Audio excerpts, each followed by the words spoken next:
Hola, bienvenidos al día 79 del reto 366 2024. ¿Cómo desarrollar la intimidad con Dios? La vida y el ministerio del pastor norteamericano John Wimber ha ejercido una gran influencia en mi propia vida, en nuestra iglesia y en muchas otras congregaciones alrededor del mundo. Él expresó: la capacidad de escuchar lo que Dios dice, ver lo que Dios hace y moverse en la esfera de lo milagroso se dan cuando una persona desarrolla la misma intimidad y la misma dependencia del Padre que tenía Jesús. ¿Cómo hizo Jesús las cosas que realizó? La respuesta se encuentra en su relación con el Padre. ¿Cómo haremos mayores cosas que estas según la promesa de Jesús en Juan 14:12? Mediante el descubrimiento de esa misma relación de intimidad, sencillez y obediencia. Dios te ama con una intimidad que sobrepasa todos tus sueños. Quiere que tengas una relación cercana y personal con Él, de intimidad, sencillez y obediencia. Esto constituye un honor y un privilegio extraordinario. Moisés, David y por supuesto Jesús tuvieron una relación íntima con Dios. Pero ¿cómo desarrollas la intimidad con Dios? Salmos 35 del 11 al 18. Dice de la siguiente manera: se presentan testigos despiadados y me preguntan cosas que yo ignoro. Me devuelven mal por bien y eso me duele en el alma.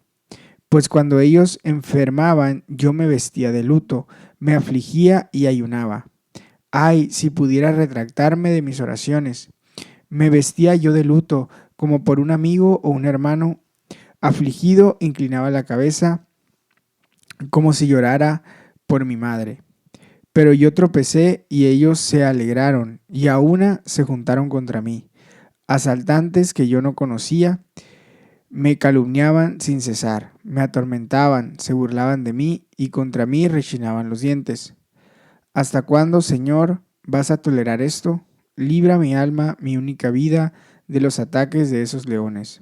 Yo te daré gracias en la gran asamblea, ante una multitud te alabaré. Dice el comentario: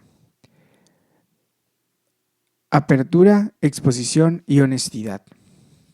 Hubo ocasiones en las que David estaba deprimido, su alma se sentía vacía. Era lo suficientemente sincero y abierto como para hablar de sus dificultades. Oposición. David se enfrentó a una gran oposición de parte de aquellos que le pagaron mal por bien y lo atacaban. Puede que tú también enfrentes gran oposición de aquellos que te paguen mal por bien y te ataquen. Puede que te calumnien o se burlen de ti de forma maliciosa. La oposición no solo viene del mundo, sino que incluso puede venir del pueblo de Dios. Oración no respondida. Puede que haya momentos cuando tus oraciones parezcan no ser escuchadas. Señor, ¿cuánto tiempo seguirás viendo esto? Fracaso. Todos hemos tropezado. Podemos sentir que caminamos con el Señor bastante felices y entonces repentinamente tropezamos. Puede haber ocasiones en las que no cumplamos nuestros propios estándares y mucho menos los de Dios. Como David, habla con Dios sobre todos estos desafíos. No intentes hacer de cuenta que todo está bien. Habla desde lo profundo de tu corazón. Él no se sorprenderá ni se mostrará impactado por lo que digas. La apertura, el exponerse abiertamente mostrando tus debilidades y la honestidad son las cualidades que te llevan hacia una relación íntima con Dios. Señor, gracias por escuchar los clamores de mi corazón. Gracias por rescatarme y capacitarme para decir: yo te daré gracias en la gran asamblea. Ante una multitud te alabaré. Lucas 2, 41 al 52. Vamos a leerlo. Los padres de Jesús subían todos los años a Jerusalén para la fiesta de la Pascua. Cuando cumplió 12 años, fueron allá según era la costumbre. Terminada la fiesta, emprendieron el viaje de regreso. Pero el niño Jesús se había quedado en Jerusalén sin que sus padres se dieran cuenta. Ellos, pensando que él estaba entre el grupo de viajeros, hicieron un día de camino mientras lo buscaban entre los parientes y conocidos. Al no encontrarlo, volvieron a Jerusalén en busca de él. Al cabo de 3 días lo encontraron en el templo, sentado entre los maestros, escuchándolos y haciéndoles preguntas. Todos los que oían se asombraban de su inteligencia y de sus respuestas. Cuando lo vieron sus padres se quedaron admirados. Hijo, ¿por qué te has portado así con nosotros?, dijo su madre. Mira que tu padre y yo te hemos estado buscando angustiados. Él respondió, ¿por qué me buscaban? ¿No sabían que tengo que estar ocupado en los asuntos de mi padre? Pero ellos no entendieron lo que decía. Así que Jesús bajó con sus padres a Nazaret y vivió sujeto a ellos, y su madre conservaba todas estas cosas en el corazón.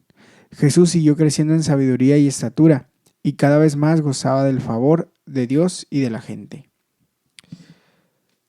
Dice el comentario, crece en sabiduría. Ya desde niño Jesús tenía una sabiduría sorprendente. Todos los que lo oían se asombraban de su inteligencia y de sus respuestas, dice el versículo. Como alguien ha dicho, el conocimiento es saber que un tomate es un fruto. La sabiduría es no ponerlo en una ensalada de frutas. El conocimiento es horizontal, la sabiduría es vertical. Viene desde arriba hacia abajo. Es mucho más importante crecer en sabiduría que crecer en prosperidad. La sabiduría supera a la prosperidad. La intimidad con el Padre conduce a un mayor crecimiento en sabiduría. Luego de que los padres de Jesús lo hallaran en el atrio del templo, les preguntó, ¿no sabían que tengo que estar en la casa de mi Padre? O como dice la versión bíblica en inglés, The Message, tratando con las cosas de mi Padre. Por un lado, la relación de Jesús con su Padre era única, pero por otra parte también te permite llamar a Dios Padre. Oró a Dios como Abba, la palabra aramea usada por un hijo en términos filiales con su padre, y enseñó a sus discípulos a hacer lo mismo. San Pablo, al escribir sobre el Espíritu Santo, señala, pues ustedes no han recibido un espíritu de esclavitud que los lleve otra vez a tener miedo, sino el espíritu que los hace hijos de Dios. Por este espíritu nos dirigimos a Dios diciendo, Abba Padre. Romanos 8:15. Al examinar el ejemplo de Jesús en estos versículos aprendemos 4 cosas sobre esta clase de sabiduría que procede de la intimidad con el Padre. La sabiduría viene de escuchar. La sabiduría es disposición a escuchar y a aprender de los demás. Jesús estaba sentado entre los maestros, escuchándolos y haciéndoles preguntas. Sir Isaac Newton dijo, veo que la inteligencia resulta más evidente al analizar las preguntas realizadas en lugar de las respuestas ofrecidas. A menudo, aquellos que saben más hablan menos. Cuando hablamos, por lo general repetimos meramente lo que ya sabemos. Cuando escuchamos, puede que aprendamos algo nuevo. Realizar buenas preguntas es la clave para ser un buen conversador. Se decía del presidente norteamericano John F. Kennedy que te hacía pensar que él no tenía nada que hacer excepto hacerte preguntas y escuchar tu respuesta, con una concentración extraordinaria. ¿Sabías que en ese momento Kennedy dejaba a un lado el pasado y el futuro para concentrarse en ti? La sabiduría conduce a la sencillez. La sabiduría trae claridad. Jesús sabía dónde debía estar y qué debía hacer. Declaró, ¿no sabían que tengo que estar en la casa de mi Padre? El conocimiento nos lleva de lo simple a lo complejo. La sabiduría nos lleva de lo complejo a lo simple. La sabiduría es integral. La sabiduría no solo se muestra en lo que decimos, sino también en cómo vivimos. Así que Jesús bajó con sus padres a Nazaret y vivió sujeto a ellos. La sabiduría se refiere a toda la vida, más que solo a nuestro intelecto o nuestras palabras. La sabiduría debe crecer. Por medio de la relación íntima con Dios, Jesús siguió creciendo en sabiduría y estatura, y cada vez más gozaba del favor de Dios y de toda la gente. Una expresión muy similar a la utilizada con respecto a Samuel en 1 Samuel 2:26. La sabiduría debería incrementar a medida que crecemos. No es que la sabiduría de Jesús fuera defectuosa o imperfecta, pero crecía a medida que él maduraba. Y así debería ser con nosotros. Esta es una oración que a menudo hacemos por nuestros hijos, que puedan crecer en sabiduría, estatura y en favor ante Dios y la gente. Por encima de todo, la sabiduría de Jesús procedía de su relación íntima con Dios. Dios era su Padre y sabía que tenía que estar en la casa de su Padre, y su intimidad con Él era el cimiento de su sabiduría. Padre, gracias por haberme dado el espíritu de adopción por el cual puedo clamar Abba Padre. Gracias por llamarme a la misma relación de intimidad que Jesús tuvo contigo. Ayúdame a crecer en esta relación de intimidad, sencillez y obediencia, y a crecer en sabiduría, estatura y en favor con Dios y la gente. Número 766 al 914. Vamos a leerlo. El 10º día le tocó presentar su ofrenda a Ahiezer, hijo de Amisadai, jefe de la tribu de Dan. Para la ofrenda de cereal presentó un plato de plata y un tazón de plata, llenos de harina refinada amasada con aceite. Según el peso oficial del santuario, el plato pesaba 130 siclos y el tazón pesaba 70 siclos. También presentó una bandeja de oro de 10 siclos, llena de incienso. Para el holocausto presentó un ternero, un carnero y un cordero de un año. Para el sacrificio por el perdón de pecados presentó un macho cabrío.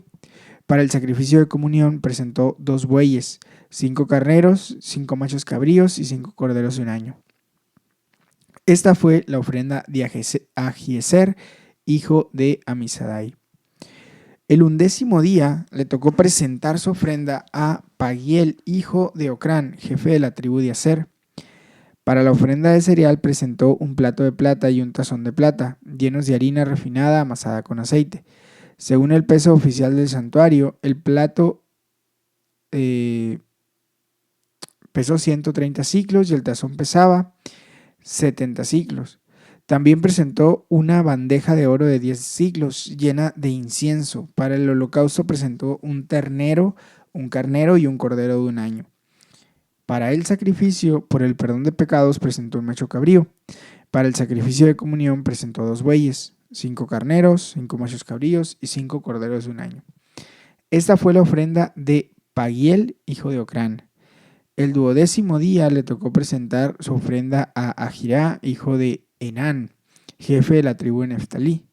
Para la ofrenda de cereal presentó un plato de plata y un tazón de plata llenos de harina refinada amasada con aceite.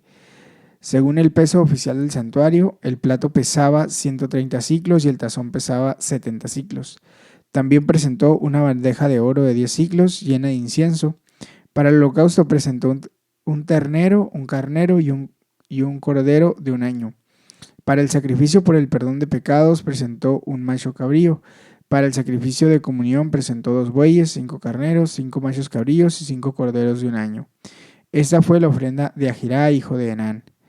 Las ofrendas de dedicación que los jefes de Israel presentaron cuando se consagró el altar fueron las siguientes: 12 fuentes de plata, 12 tazones de plata y 12 bandejas de oro.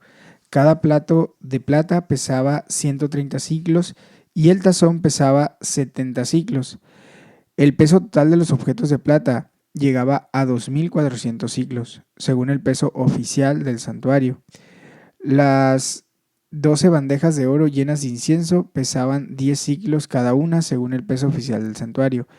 El peso total de la bandeja de oro era 120 siclos. Los animales para el holocausto fueron en total 12 terneros, 12 carneros, 12 corderos de un año y 12 machos cabríos para el sacrificio por el perdón de pecados, más las ofrendas de cereal. Los animales para el sacrificio de comunión fueron un total 24 terneros, 70 carneros, 60 machos cabríos y 60 corderos de un año. Estas fueron las ofrendas para la dedicación del altar después de haber sido consagrado. Cuando Moisés entró en la tienda de reunión para hablar con el Señor, escuchó su voz de entre los 2 querubines desde la cubierta de la tapa que estaba sobre el arca con la tabla del pacto. Así hablaba el Señor con Moisés. Números capítulo 8. El Señor dijo a Moisés: dile a Aarón, cuando instales las 7 lámparas Estas deberán alumbrar hacia la parte delantera del candelabro. Así lo hizo Aarón, instaló las lámparas de modo que alumbraran hacia la parte delantera del candelabro, tal como el Señor se lo había ordenado a Moisés. Desde la base hasta las flores, el candelabro estaba hecho de oro trabajado según el modelo que el Señor había revelado a Moisés. El Señor dijo a Moisés: toma a los levitas de entre los israelitas y purifícalos.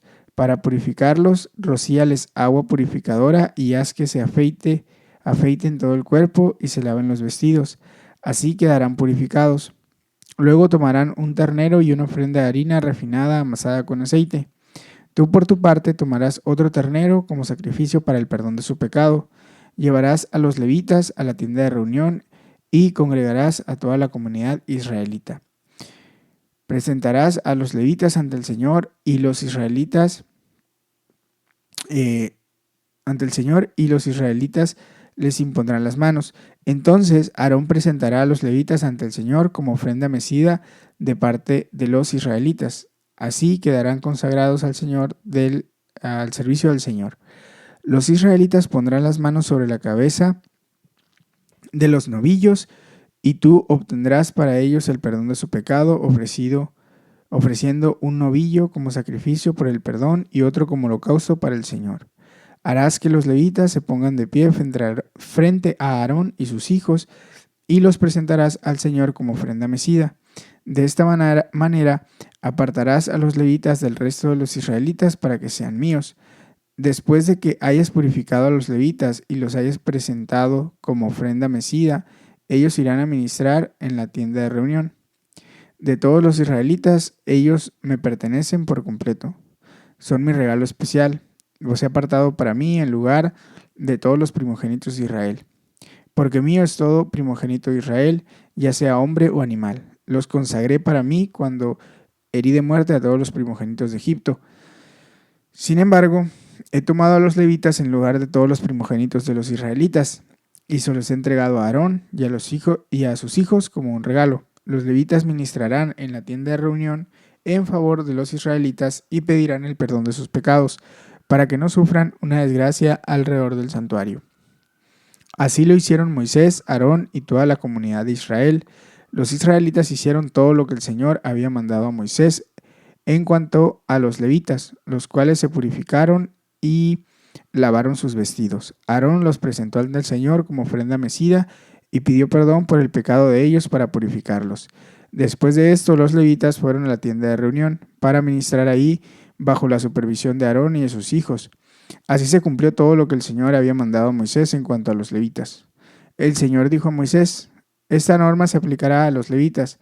Para el servicio de la tienda de reunión se inscribirá a los que tengan 25 años o más, pero cesarán en sus funciones y se retirarán cuando cumplan 50, después de lo cual podrán seguir ayudando a los hermanos en el ejercicio de sus deberes en la tienda de reunión, pero no deberán hacer el trabajo.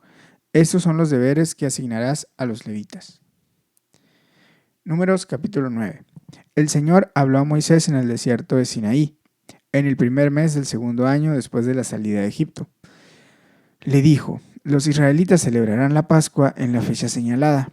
La celebrarán al atardecer del día 14 del mes, que es la fecha señalada. La celebrarán ciñéndose a todos sus estatutos y leyes. Moisés mandó que los israelitas celebraran la Pascua, y ellos la celebraron en el desierto de Sinaí, al atardecer del día 14 del mes primero. Los israelitas hicieron todo lo que el Señor había mandado a Moisés. Pero algunos no pudieron celebrar la Pascua en aquel día, pues estaban ritualmente impuros a causa de un cadáver. Ese mismo día se acercaron a Moisés y a Aarón y les dijeron: hemos estado en contacto con un cadáver, así que estamos impuros. Ahora bien, esa no es razón para que no presentemos nuestras ofrendas al Señor en la fecha establecida, junto con los demás israelitas. Moisés respondió: esperen hasta que escuche del Señor lo que Él dispone con relación a ustedes. Entonces el Señor ordenó a Moisés que dijera a los israelitas: cuando alguno de ustedes o de sus descendientes esté ritualmente impuro por haber estado en contacto con un cadáver o se encuentre fuera del país, aún así podrá celebrar la Pascua del Señor. solo que en ese caso la celebrará al atardecer del día 14 del mes segundo. Comerán el cordero con pan sin levadura y hierbas amargas, y no dejará nada del cordero para el día siguiente, ni le quebrará un solo hueso. Cuando celebre la Pascua, lo hará según los estatutos. Si alguien deja de celebrar la Pascua no estando impuro ni fuera del país, será eliminado de su pueblo por no haber presentado sus ofrendas al Señor en la fecha establecida. Así que sufrirá las consecuencias de su pecado. Si el extranjero que vive entre ustedes quiere celebrar la Pascua del Señor, deberá hacerlo ciñéndose de sus estatutos y leyes. Los mismos estatutos se aplicarán tanto a nativos como a extranjeros. Dice el comentario: detente y escucha. No puedes desarrollar una relación íntima con Dios sin apartar tiempo para comunicarte con Él. Cuando Moisés entró en la tienda de reunión para hablar con el Señor, escuchó su voz. ¿Así hablaba el Señor con Moisés? El Señor le dijo a Moisés. Dios habló a Moisés, Moisés habló con Dios. Era una conversación de doble vía. Dios hablaba a Moisés cara a cara, como una persona habla con un amigo, hablando y escuchando al mismo tiempo, mirando la reacción del otro. En la era del Espíritu Santo, estás en una posición mucho mejor que Moisés. Ya no tienes que ir a un sitio especial como hacía Moisés, sino que puedes estar con Dios donde sea que te encuentres. Mediante el espíritu de adopción eres llevado a una conversación íntima y eterna con Dios el Padre. Este era el patrón. El Señor habló a Moisés y este habló a sus hijos en Israel. Los hijos de Israel hicieron conforme a todo lo que el Señor le había mandado a Moisés. Toda la forma de vida de los israelitas se edificaba sobre la obediencia a lo que Dios le había dicho a Moisés en el lugar de intimidad. Tu intimidad con Dios debe desbordarse en la forma en que llevas adelante tu vida. Debes poner en práctica las cosas que Dios te haya mostrado en el sitio de intimidad. Hay momentos en que no es evidente cómo nos guía Dios. De nuevo, el ejemplo de Moisés resulta de utilidad. Cuando el pueblo realizaba una pregunta difícil a Moisés, para la cual él no tenía respuesta, contestaba: esperen a que averigüe lo que el Señor dispone con relación a ustedes. Si no conoces la respuesta correcta, es sabio pedirle a la gente que espere. Esto te da tiempo para orar y descubrir de parte de Dios la forma correcta de seguir adelante. Eugene Peterson traduce este pasaje así, en su versión en inglés, The Message: denme algún tiempo, descubriré lo que Dios dice en las circunstancias de ustedes. Otra versión bíblica en inglés, la Biblia amplificada o ampliada, dice: quédense quietos y yo escucharé lo que el Señor mande con respecto a ustedes. En el ajetreo de la vida, detente y escucha lo que Dios quiere que hagas. Señor, gracias porque puedo encontrarme contigo cada día, hablar contigo y escucharte. Ayúdame a oír lo que me dices y a vivir hoy en esta relación de intimidad, sencillez y obediencia. Pipa añade, Lucas 2:43. Siempre me maravillé sobre cómo María y José pudieron viajar un día entero antes de notar que su hijo no estaba con ellos. Aunque debo confesar que una vez salimos para cenar con unos amigos y al llegar a nuestro destino descubrimos que no teníamos a uno de nuestros hijos. Me sentí bastante avergonzada explicando la situación a nuestros anfitriones y también muy ansiosa por saber si nuestro hijo estaba bien y no demasiado traumatizado. Me pregunto si María y José tuvieron la misma discusión en el camino de regreso como la que tuvimos con Nicky para determinar quién había tenido la culpa. En ambos casos, afortunadamente, los hijos estaban a salvo. Jesús estaba en el templo hablando con los líderes religiosos y nuestro hijo estaba en casa viendo la televisión. Muy bien, hasta aquí llega la lectura del día de hoy. Espero que este devocional sea de edificación para tu vida, que tengas un excelente día y te invito a que tomes un tiempo para meditar y para orar de manera personal. Ahí donde estés, Dios te bendiga.